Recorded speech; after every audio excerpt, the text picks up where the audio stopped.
Good morning, good afternoon, or good evening, everybody. My name is Kyle King. I'm the Managing Director of Capacity Building National. Welcome to another webinar in our series that we do in conjunction with the International Emergency Management Society. We have a really interesting topic today about lessons from Turkey and the response recovery after the earthquake and rebuilding, of course. Before we get started, just a few administrative remarks, and then we will jump right in. First of all, of course, my name is Kyle King, and Harold Drager is here with us today. And Harold, I think I'll just turn over to you for a quick announcement.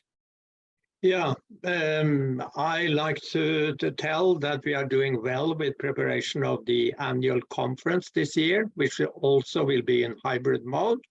And so far, we have a deadline on Monday. So those who haven't submitted, please do during the weekend. We have just now 46 submissions, out of them 4 panels, so there will be more presentations, and already from 25 countries. Go to the website, you find an overview, and you also there find the link to EasyChair and can submit your paper. And you can join virtually, or you are welcome in South Africa for the conference. That's what I say today. And I look forward for Kit, of course. We are longtime friends, and Kit was also our keynote speaker in Romania in 2011 or 12, Kit, something? Yeah, maybe 2011. Yeah. Yeah, that's good. I look forward to listen to you today. Yeah, thank you. All right, thanks. And so just a couple of other quick announcements. So just a quick recap, we're in our third year. In our third year of collaboration between teams and CBI in terms of webinar series and trying to enhance the international conversation around emergency and crisis management. And we started in 2021 and 2022 with our international models and emergency management program. And we went through, I think it was about 32 countries. Harold, correct me if I'm wrong, but with about over 1,000 participants in the program. 2023, we're more thematic focused. And so we have previously done a smart cities webinar with the Impetus project, which is an EU-based project on smart cities and technology. And for what to expect for the rest of 2023, we are going to have more webinars, again, which is more of a thematic focus. And we're looking at partners, projects, and other programs to be able to bring to the wider audience so people can learn about what's going on in the international space, especially in terms of the various work being done. So that could be EU projects. There's things such as Impetus, the previous project that I had mentioned, FireRes, FireLog, which is extreme wildfire management, and other programs out there as well. And of course, as always, we are open to recommendations. If there's something you would like to hear about, certainly please do let us know, and we will certainly try and find the speakers to do that. If you're on a project, of course, and you're working on something and you want to present, certainly reach out to Harold or myself. I'll provide the email addresses here inside the chat right after we get started, and you can just let us know. We'd be happy to have you on as a guest as well. So we've got quite a few people registered for the webinar today. I think we exceeded about over 100, I believe. But just a couple of quick points. The webinar will be recorded, so if you do miss it or you have to leave early, we will be providing a link for the webinar itself. It'll be posted to the YouTube channel, also the team's website, sort of about a week after the event itself, so sometimes next week. If you do have questions, which I'm sure a lot of you will do, for Kit and his presentation, please use the Q&A function. That way we're able to see the questions and distinguish them from the chat. If there's anything, or if you have any technical issues or anything else like that, you can try and use the chat, and I'll be monitoring that as well. But please use the Q&A because we can actually capture those after the webinar as well. And so with that in mind, I'm going to turn it over to you, Dr. Kit Miyamoto, and thanks for joining us today. Over to you. Thanks so much. Good morning, good afternoon, good evening. Okay, so let me share my screen. Okay, so next about 30 minutes or so, I like to present about the Turkey earthquake, and we've been there since day 2, and we have operations there, local operation currently. So that's our discussion today. Let's see here. Just a little bit about company Miyamoto International. We're a global engine company with a humanitarian focus, and we have about 30 different locations globally. And as you can see, we're located in a so-called prone to disasters, no conflict. And right now, currently, I spend my half of the time in Turkey and also Ukraine. And that's where truly the tragic disasters ongoing. So that's what we are focused on right now. But we have solid operations in the United States, as you can see in California and Nevada, pretty much every major cities, and we do actually no more engineerings, there.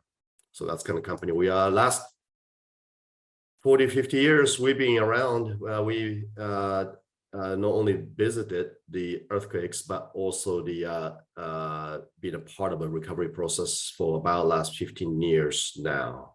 So that's that type of experience we kind of bring in. Now, so here it's the location of the epicenter area of Turkey. That's where the you can see that Mediterranean Sea and the southern border right next to Syria. That's where the epicenter is. First one's happening magnitude 7.8, which is a big one.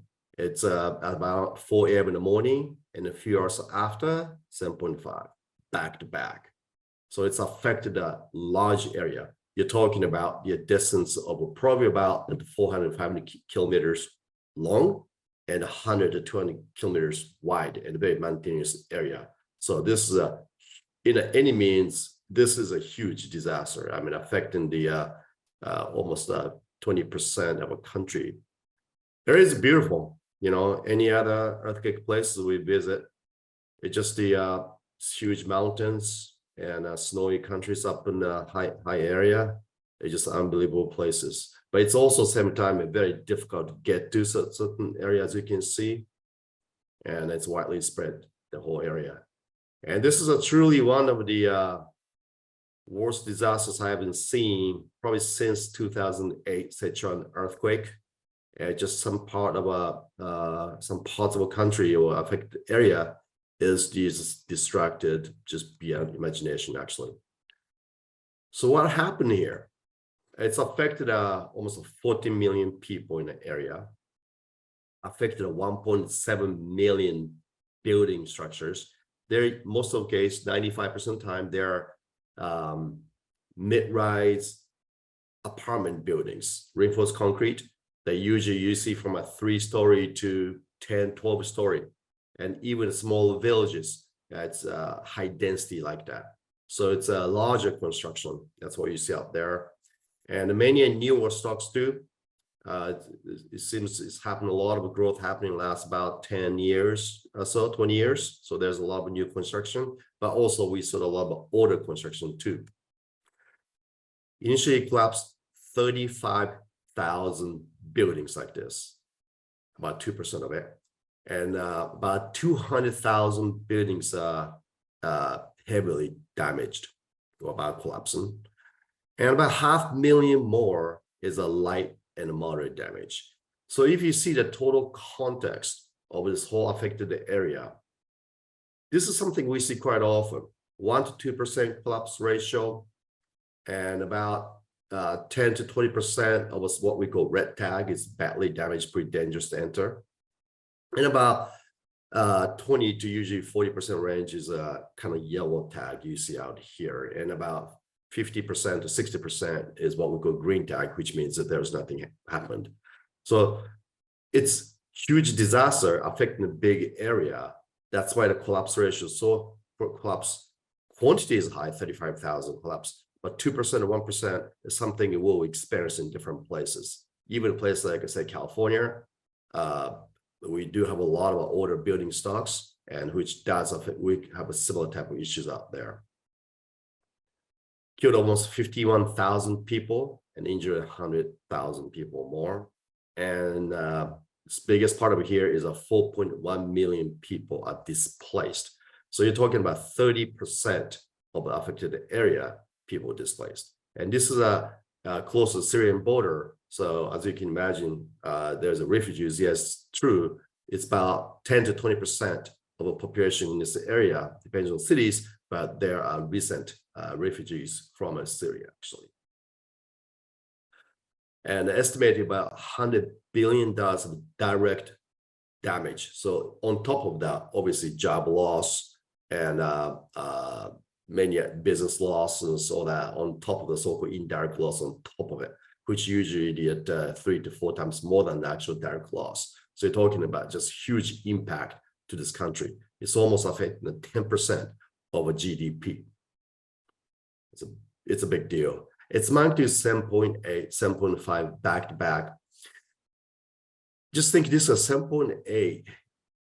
Remember that California and we had magnitude 6.9, 6.8 earthquake in Northridge, LA. It's 1994. 7.8 is magnitude 1 difference, right? Which means actually, believe it or not, 1,000 times more energy input here. So if the magnitude 7.8, 7.5 happens, it's very few country can withstand that. And but why this happened? And I talked about big earthquakes, big impact, that's true. But also the building code. Turkish building code changed in 1998 to address the seismic issue. So which means anything built prior to that, around 2000 or so, has no seismic consideration at all. It changed after that. So it's it's good, but not before. Same thing applied to the many different countries. Most of the countries, this change happened in mid-1980s, like Japan's in a case like that. In the United States, it's by 1973. So in the US, we have a bad building stocks, really dangerous one, prior to the built in mid-1970s, actually. A peculiar thing here is and also we see this quite a bit in many different countries too. There's no license requirements for the contractors. So like, let's say if I decide to be a Turkish contractor, I can be one, so that's definitely the issue does exist. But probably more importantly, there is no inspection requirement for privately owned buildings by the engineers. Sometimes contractors do hire the engineers to look at things, but that's, it's not quite work. There's no independentness about that, independent engineers to review and overseas. That's actually very, very critical part of it. And I see this many, many different countries. And this is something that it's made a huge deal out of it. Now, this is one of the pictures I took, and believe it or not, this actually met intent of a building code. It didn't collapse. This is a typical concrete, we call columns, like a pillar supporting the floors, right? And so those columns are very important. If those pillars buckle or fails, everything comes down. So how critical this is. And you can see that the little hoops around it, that's what we call tie. And that's actually keep everything together. If it's pops, everything goes. It's kind of equivalent to the wine barrel. Wine barrel, if you see it, there's a steel straps, essentially do the exact same thing. Just think about it without straps. What's going to happen? Whole barrel will explode, right? That's exactly the same thing it's going on in a seismic condition for the columns like that. So, but when we engineer the buildings, doesn't matter using the Turkish building code or Japanese building code, or American building code, it should look like this. Big earthquake like a 7.8, 7.0 happens. It's a structural damage like this one here causes the absorbing the seismic energy and have been not collapsing yet. So it's scary looks, but it's met the internal code. Is this repairable? It will be very difficult. If the buildings are tilted quite a bit, it can be. But this case is maybe. In this case, like you may be able to reinforce some more columns here. But in many cases, it's not like that. You're gonna see it was a lot of collapse like that. What happened here? Well, some cases I saw a lot of cases actually smooth aggregate. See the concrete's made of the cement, the powder itself, and sand, and also the aggregate and the water. And the aggregate is essentially rocks. That's actually bind together. That's such an important component of it. So that's why the aggregate usually ragged little piece of rocks, like this. But I see it, this is a river rocks like that. And also rebar is this case smooth, should be deformed. and also how tied in, that kind of thing is very important. For example, this hoops I was talking about, isolon was 90-degree hook. It's a depth, by the way, 130-degree hook. It's little things like this, embedded into concrete and keeping together, that makes a huge difference. See, media talked about the corruptions and fraud kill those buildings. I just don't see it. It's because of the amount of concrete, amount of rebar. Each buildings I saw, both old, new, it's just a lot in there, a lot of rebar and a lot of concrete. But I see the little detailing missing it, such as little hook, such as using river rock versus the aggregate. Those are little things. Doesn't save much money at all whatsoever. It's just I think what happened here is a lack of knowledge of the laborers and the contractors. That's actually causing it. That's why the inspection process is very important. Inspection doesn't mean just the inspect, say okay or not okay. It's actually a discussion with contractors and laborers to them to really understand what is the importance of these things. Because most of the contractors and masons, if they understand that some of a practice like this kill people, they wouldn't do that, you know. And because they're locals, right? And they don't want to harm the neighbors and friends and the family, you know, just doing their practices. So capacity buildings are a very important part of it through the inspections and so on. There's something that we see results of everywhere, even a poor country like Haiti. We've been working there since 2010 after the earthquake killed 315,000 people. And obviously contractors were masons at that time. There was no capacity about how to build things like this. But today, 2021, they had an earthquake, and we visit into the very depth of a jungle for the assessments and so on. We noticed a lot of good practice, like 135-degree hooks seen here. We saw a lot of like that. So it's definitely the capacity building works, and that's the inspections are such a critical component of it. Let me show you the one video here. You see that? You see little rebar stick into like that, tiny bit. You see connection of it, just little sticking out. And that basically, you know, earthquake code is supposed to be hooked into like that, so it doesn't just dislodge too easily. But like that, you can just dislodge. That's exactly what happened there. So this building had no chance at all. Look at how heavy this building is. Alaikum salam.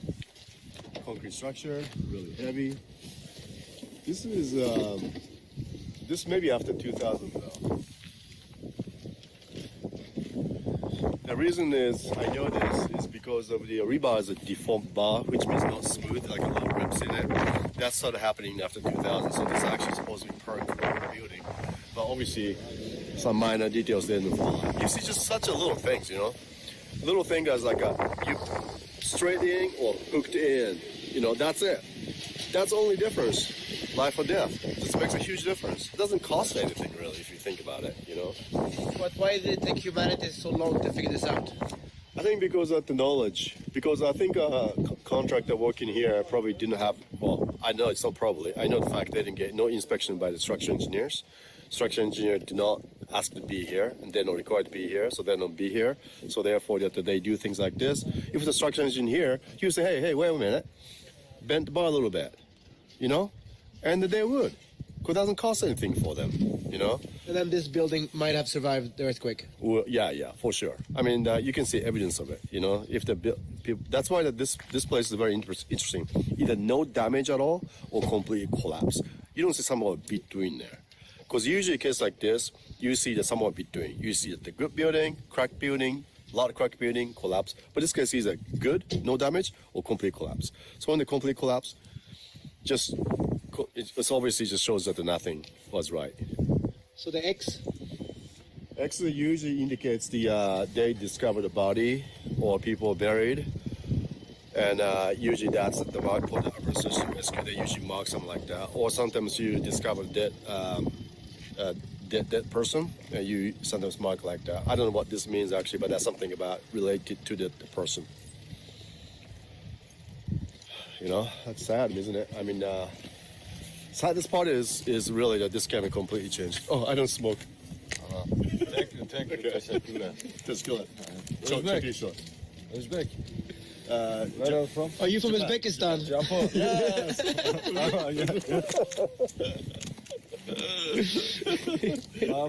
Oh, thank you. Ye. Al çok al çok. East Tarhana. East Tarhana? Tarhana. Tarhana. Tarhana. What is it? Dişlerine dikkat et, kırmasın. Good. Güzel. Nice. What is it? Cebine koy, cebine. Cebe. Poşetle getirsin. Allah. Look. Yeah, put it in your pocket. Look. Çok teşekkürler. It's pretty amazing, you know. I mean, when we're walking through the towns like that, people coming through all the time, and you know, things like that happens. It's just pretty amazing, actually. But here's the you know, typical things, what we call soft story. This kind of thing doesn't quite work. Become like this.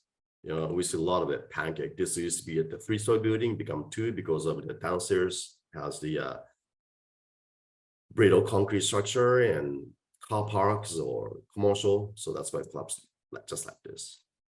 Soft story, or the concrete structure, or not meeting the little hooks, so on, death.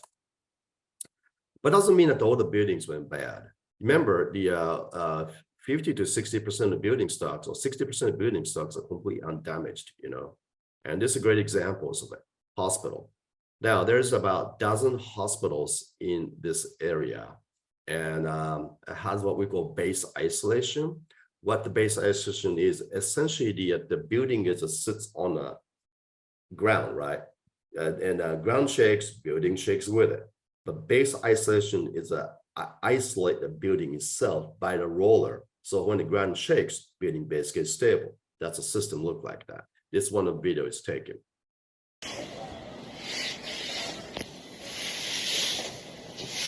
So that's a base of a structure. You can see that the roller is activated. So its ground is moving, by the way, but the building is staying the same speed. Essentially, that's what's going on here. So there are hospitals, dozens of this area. They're not only did they get damaged, but also they're functional after the earthquake. Think about it, functional after the earthquake. That's a pretty amazing thing. And this is a new hospital. Appears to be there's no structural damage at all. Looks pretty good. But however, there's a lot of non-structural damage, like here outside, a certain settlement happens. So it's not very stable outside. And also the inside, a lot of cracks and stuff like that. So this hospital is pretty much evacuated. So even didn't kill anyone, but it wasn't functional. It's a fixed based construction, not like isolation. So technology works. And Turkey does have the probably one of the best building codes, by the way, and engineers, education system, everything there. That's why you see the evidence of it. And however, once come to the private buildings like that, it doesn't quite work. And also we saw a lot of public infrastructure, which performs so much better. You just saw the evidence of the hospital, but also the like roads, bridges, education facilities, they perform much, much better. Why is that? Because they're inspected. That's simple, you know, actually doesn't take that much. So system damage. So initially we are invited by the government and also the United Nations agencies to kind of see assess the situations there. And we use the NASA JPL image data, and we essentially what NASA does is that they fly over globally every like 9 hours or so. So you essentially take the picture before, which taken all the time, and take a picture after the fact, overlay each other. So you can see differences of the movement. So this is something that we've been working with them for a little while and to see how good those things are. For example, this particular case in Haiti, 2021, we're looking at on the ground, we assessed that 2,400 buildings are damaged, but actually did the forecast by 2,000 by the JPL, NASA, and so on. So it's actually it's not 100% accurate, but it's good enough to really show exactly the locations of damage concentration is, and we can actually direct our effort to the particular area. So this is actually very, very important one. So this is something that we As we go through in the first week, we publish it, we put in the public domain and send to governments and then send to UN agencies and embassies and so on to assist that. So just going through a couple of cities and what we saw up there, Iskendrum.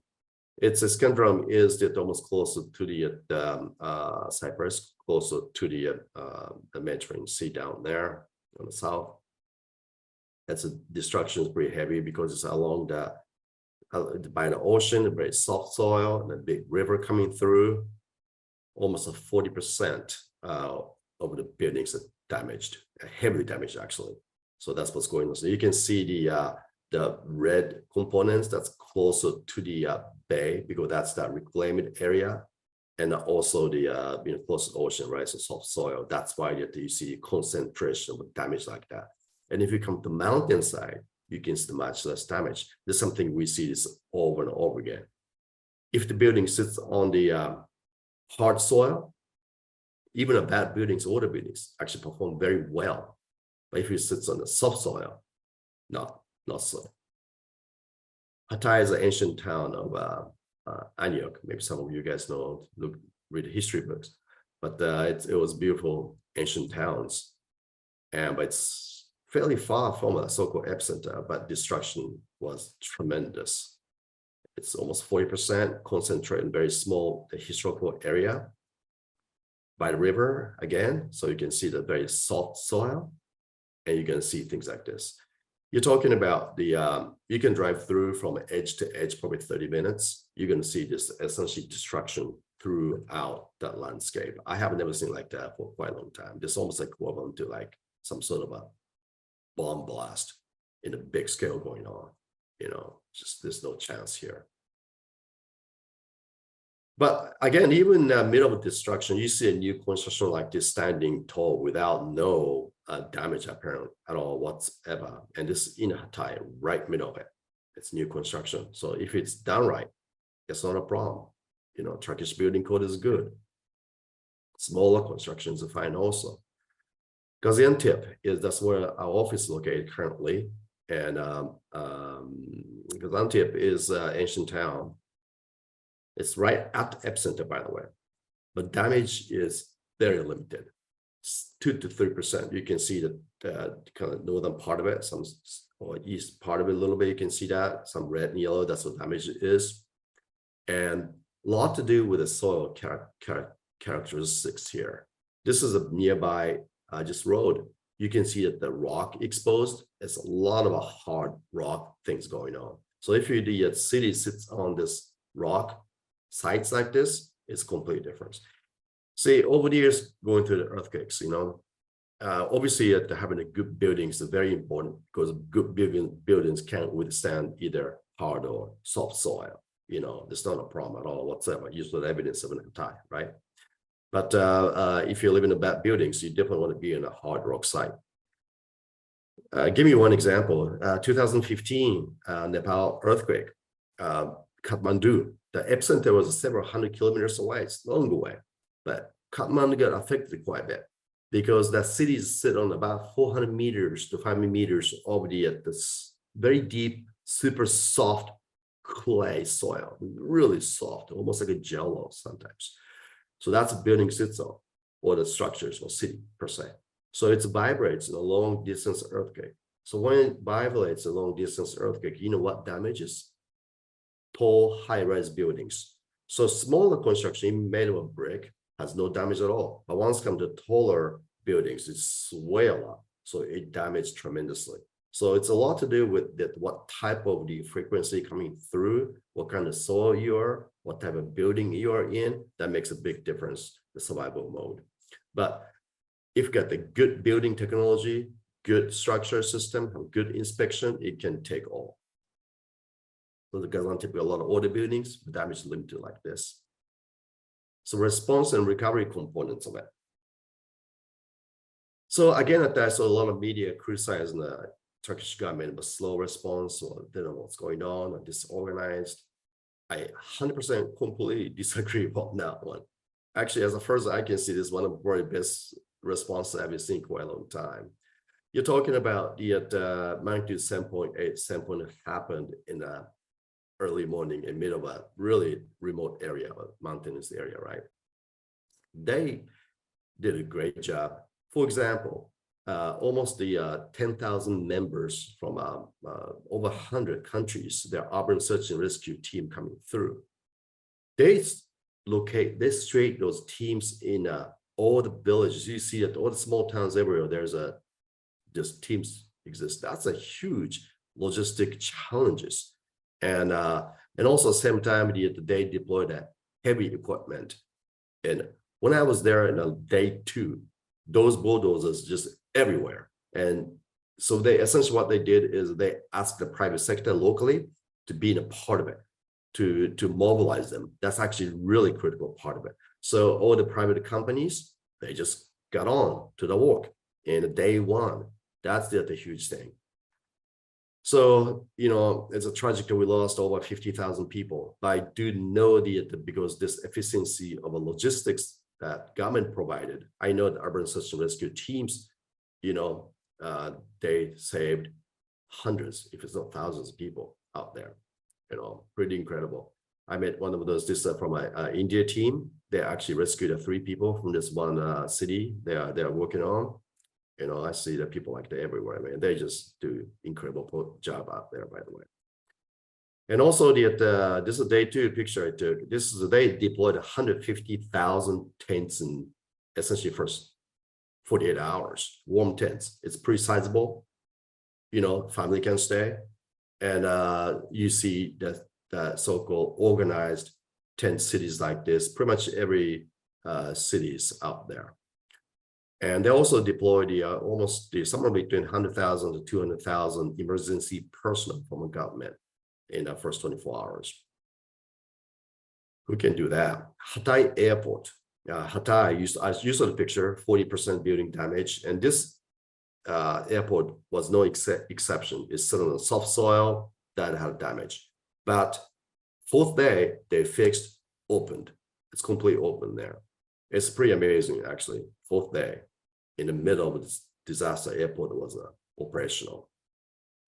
Highway freeway system, within the 48 hours, it's pretty much available everywhere. And freeway, you can drive in 110 kilometers per hour anywhere. So it's just damage is limited, but there's some certain little things happen, fixed really quickly, was able to open up. Demolition. This is day 3. You see the contractors working through to taking down the dangerous buildings. This is something pretty incredible. You don't usually see that. So they're just taking down really quickly to remove this risk from the community. So I'll be able to get back to their normal life as soon as possible. So they're actually doing that. Yeah, today it's a huge effort. Much of so-called half-collapsed buildings did come down already, and they're actually reconstructing some of the apartment buildings already. So things like that everywhere. So emergency response components is definitely something they done right. I have no question, and I don't exactly how they can improve what they did, But one thing I do notice that you don't see that many international UN or agencies and stuff like that, because I think that the Turkish government decided they can handle it, and that's probably true. I mean, they were preparing for Istanbul earthquake, after all, which is a town of 20 million people more. That's why they have a supply of tents and all the things set up for the Istanbul earthquake, so they deploy quickly to the southern border. That's something it's pretty amazing. But there's some internationals I saw that work Central Kitchen. We collaborated with them quite a bit. The chef Jose is in charge. It's almost something like $500 million operation there. He was cooking on day 1, something like 20 to 40,000 meals per day in the affected area. It's a very important part of it, And obviously, government was also doing too. So he's supplying the food to the government, tents and cities and stuff like that. Damage assessment. They assessed something like 300,000 buildings in the first 2 to 3 weeks, and that's about fastest assessment things I've seen. Also, it's very organized. Each assessed building has a QR code, as you can see, so residents can download it and categorize in 5 categories: collapse to no damage throughout, essentially. So that's a system like that. But most of all, how people reacted to it. And this is the Hatay, and there's a soup kitchen made up by these folks, and they actually lost homes too. But they're making this soup, and whoever coming by, they actually give it. You know, they lost everything, but they still want to help. They still provided things. It's just what people makes a difference, and this is definitely a case too. So basically, what we are looking right now is a town of Osmaniye and how we can actually get into the repair components of the Gaziantep. So let's take a look. So we talked about the heavily damaged, which I showed a lot of picture of it, right? 35,000 or 100,000 or stuff like that. But again, there's about 500,000 more buildings which been damaged, but they're slightly damaged. So this one here is I call lightly damaged. It doesn't look so good, but it's actually not bad, because what it is that the structural elements, remember, columns or pillars, they're actually intact. And what's cracking here is an infill walls, we call. It's made of a block of brick and a plastic crack in it. So once you replace those things or repair those things back to the original state, actually. So that's actually the very important things, you know, because remember, 4.1 million people lost homes. They're living in a tent. They need to come back. They had to bring back the normal life as soon as possible.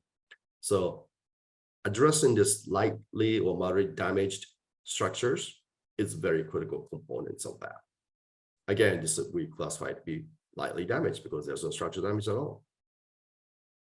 You see a little pounding like this. This actually the stable mechanism, because the floor to floor matches actually absorb a lot of energy by doing that.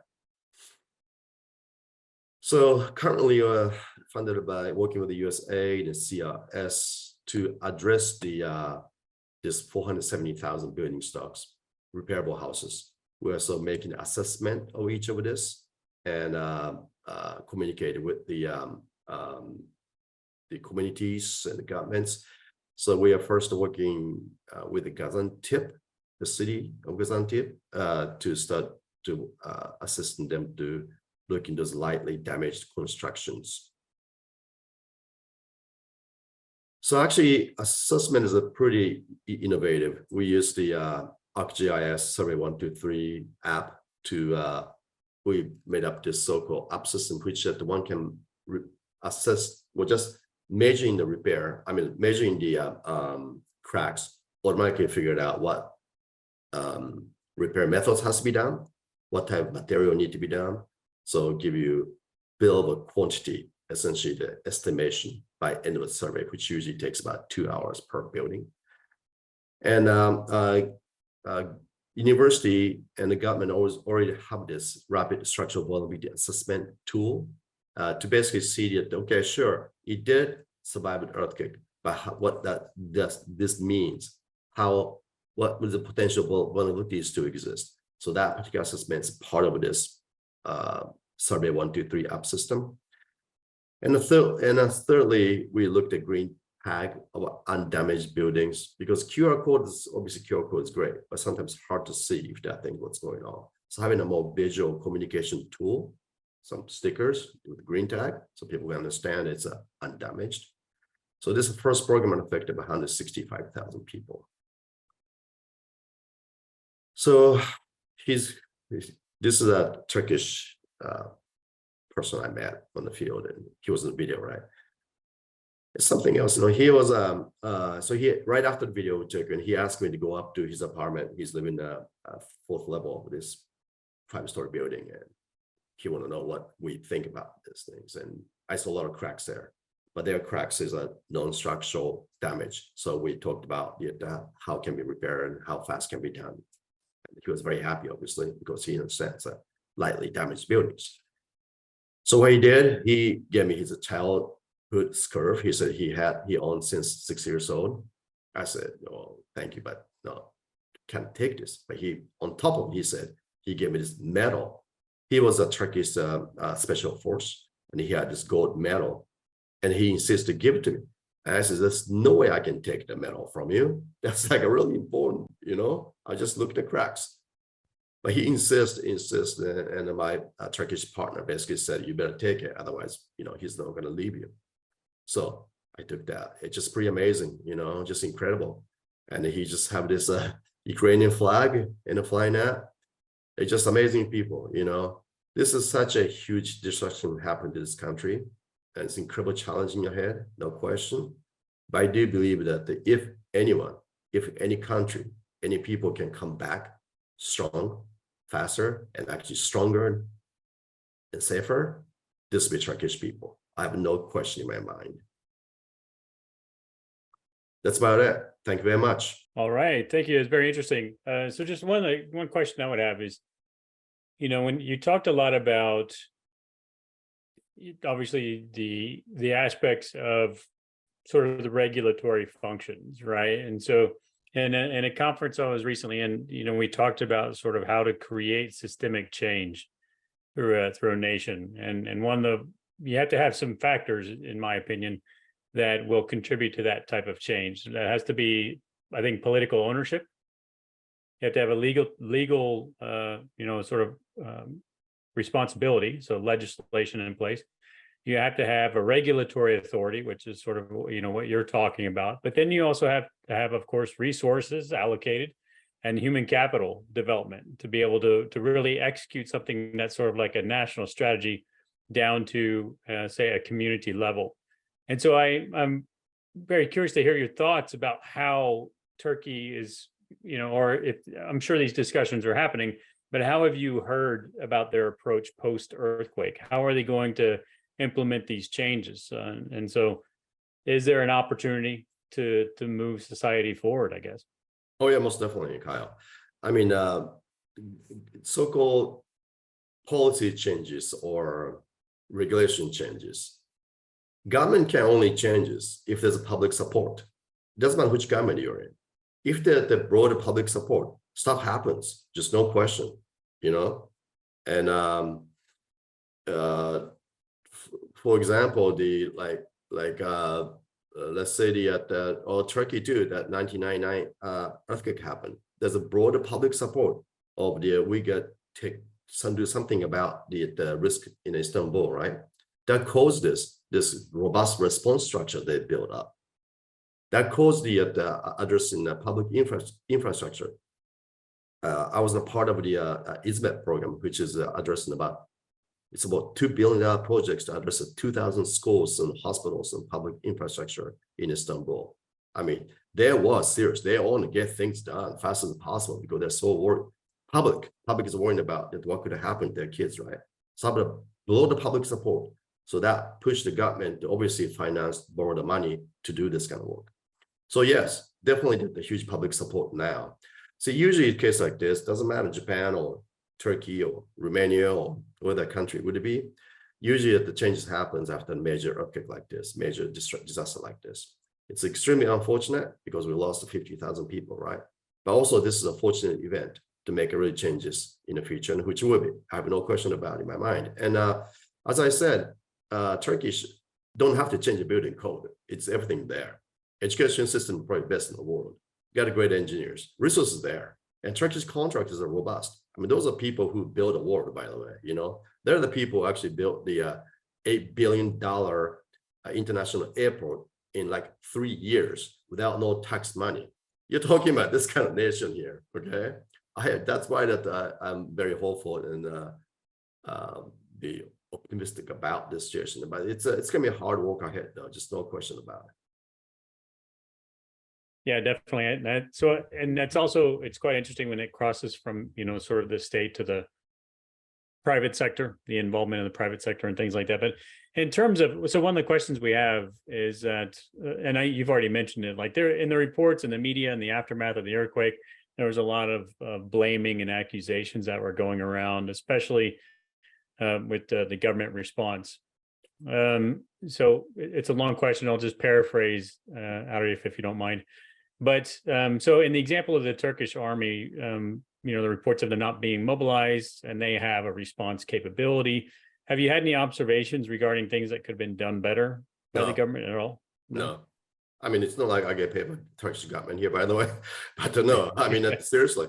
I mean, no. I mean, I don't think America, if same thing happened in California, I don't think we can do what they did, quite frankly.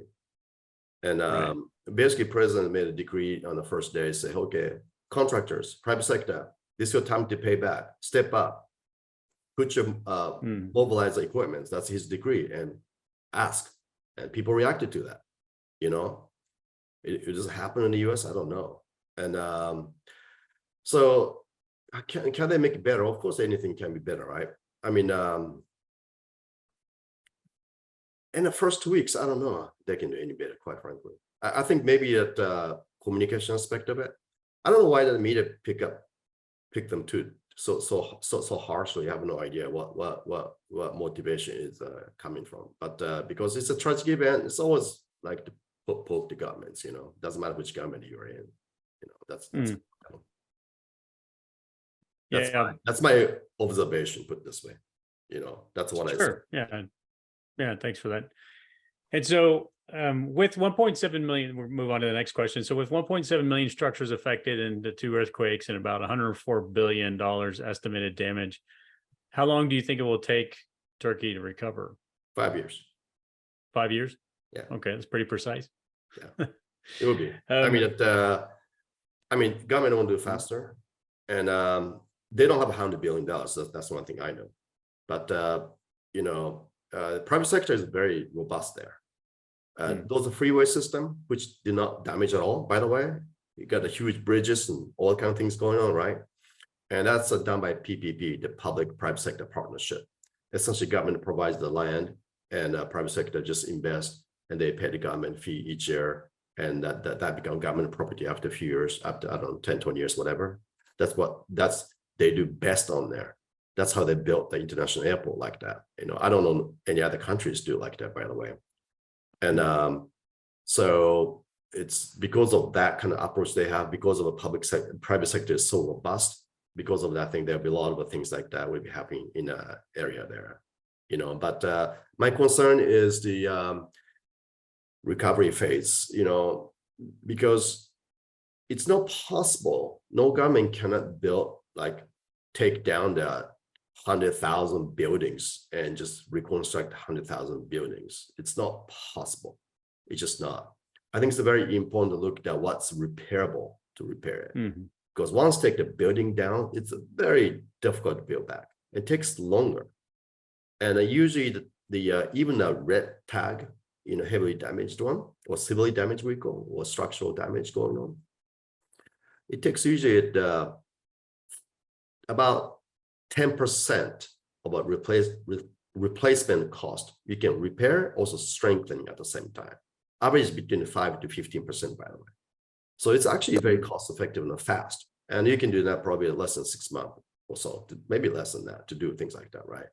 So I think at the repair of this uncollapsed building cycle, I think that's a very important repair and strengthening. I think that's something considered to be best practice. There's something that we do in many different places. And in terms of this rapid visual screening or the damage assessment that you've done with the buildings when you were there,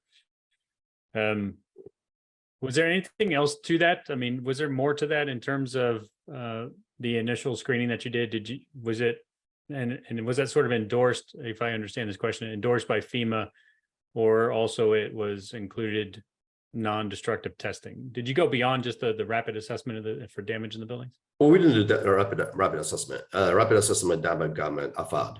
Okay. Organized that. So it's a government organizational thing. They're the one who did it. Only thing we actually doing is to understand what does the response structure look like, any kind of gaps exist, not which we didn't find much, and also the how we can actually deal with the recovery components. More focused on that part of it, because that's what usually UN agencies or government when they want to assist beyond this emergency phase. That's when they're looking into that. So that's our focus on the recovery components there. Mm. You know what I mean? So assessment is more like geared toward that. Is it repairable or not repairable? What's the cost of a repair? That type of things, essentially. Mhm. Okay, interesting. And so another question here, which we didn't really touch upon, but I'd like to hear your thoughts as well, which is hazardous materials and chemical release during the earthquake. Yeah. This was a remote area, but of course there are petrol stations and everything else. So what? How was that handled? Well, petrol station didn't get damaged that much, but all the buildings do have asbestos, right? Any other country issue with? I mean, that's a big issue. And but if you got 35,000 buildings collapsing, it's gonna handle that so easily, right?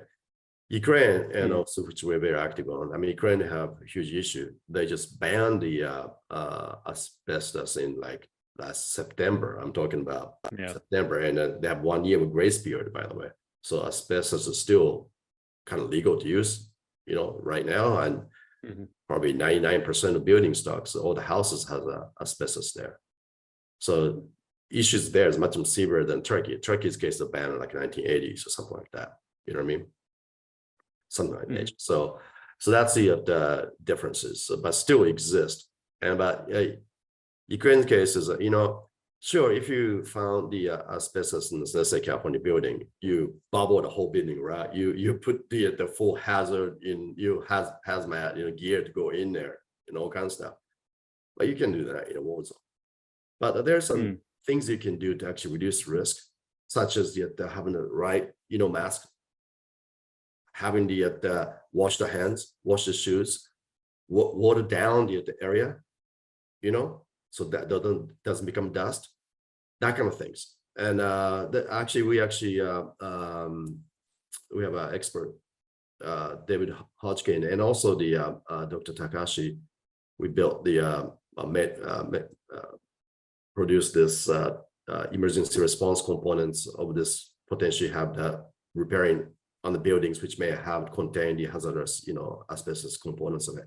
And we published in Ukraine, in the Ukrainian too, and we're working with a technical institute there right now to adaptation of it. Interesting.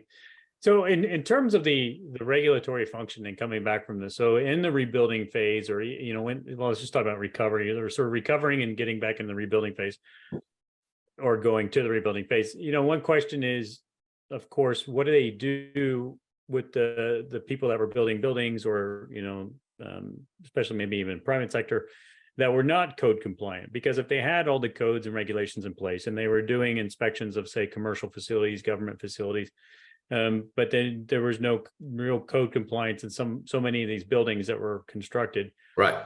Were they following up in terms of any sort of legal procedures after that, fines or anything else like that? Because a lot of times after disasters, there'll be, sort of the court system coming after people and saying there's liability here and things should have been built to standard, et cetera. Well, there's over 100 contractors and engineers, they've been arrested, in the initial week, by the way, which I don't know. I don't exactly how that the engineer did wrong, especially he was not inspected, and that, you know what I mean? And again, if you design per code and inspected that perfectly, and let's say we're doing, California, expectation is even it meets the code building, confirm the code, about 1% of buildings may be collapsing, by the way. That's how design is set up like that. I know the engineers like us say it's gonna happen that way, or code says it's gonna happen this way. Nature is not like it. Nature is actually bell curve, by the way. Some do, you say what's gonna happen average, right? Some do better, some do less.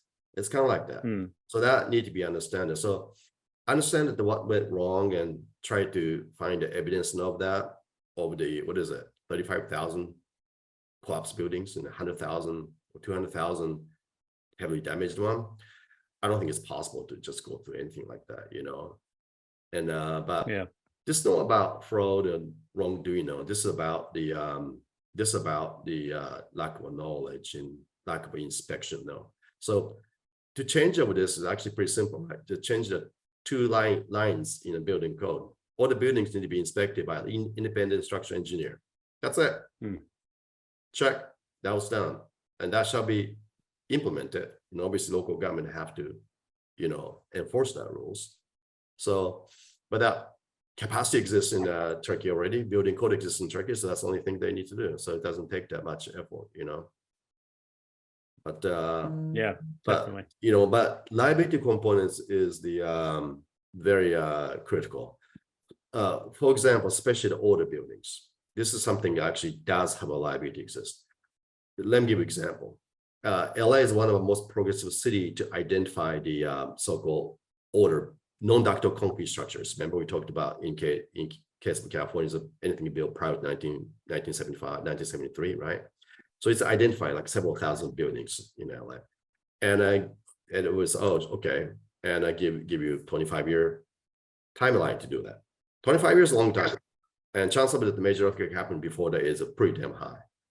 If that happens, if the building collapse, kill someone there, I guarantee you those owners are going to be liable because they'll be notified how dangerous the building is, right? But they don't see that for some reason. And yeah, people die, yes, maybe potential jail sentence. I mean, it's a huge liability exists. That's why the seismic strengthening, which will takes about 10% of a replacement cost to make it much safer. I think that's a really, really critical part of it. Yeah, I think so. And it takes sort of maybe it's not the best way to say it, but it sort of takes generational change, right? To implement the safety standards, to bring that up to speed, to get the regulatory functions and inspections and code compliance in place, because that's a whole nother conversation about how to actually do that. But it's a key and core component of a functional society, in my opinion, because you can set policy and standards and strategy all day long, but unless people actually do it at a community level, then it's not really worth a lot. So, well, we hit about an hour. Everybody, thank you so much for joining us today. And obviously, thank you to Kit for joining us today and for sharing his views and experiences of being in Turkey during the earthquake. And so when you'd like to have more information, obviously just subscribe to the YouTube channel. These will also be over at teams.org, and you'll find them there as well. And Harold, did you have any parting thoughts? Just saying, it's always good to listen to you, Kit, and let's not get 10 years before we see each other again. I hope not. No, we have to see each other much more often. I'd just like to remind everybody, use the weekend, submit an abstract, and we have a great conference going on in September in South Africa, and you can join virtually. I just remind you, use the weekend for this. And thank you for a good presentation, Kit. Thank you. Thank you, everyone. All right. Thanks a lot, everybody. Have a great day, and we will see you in the next webinar.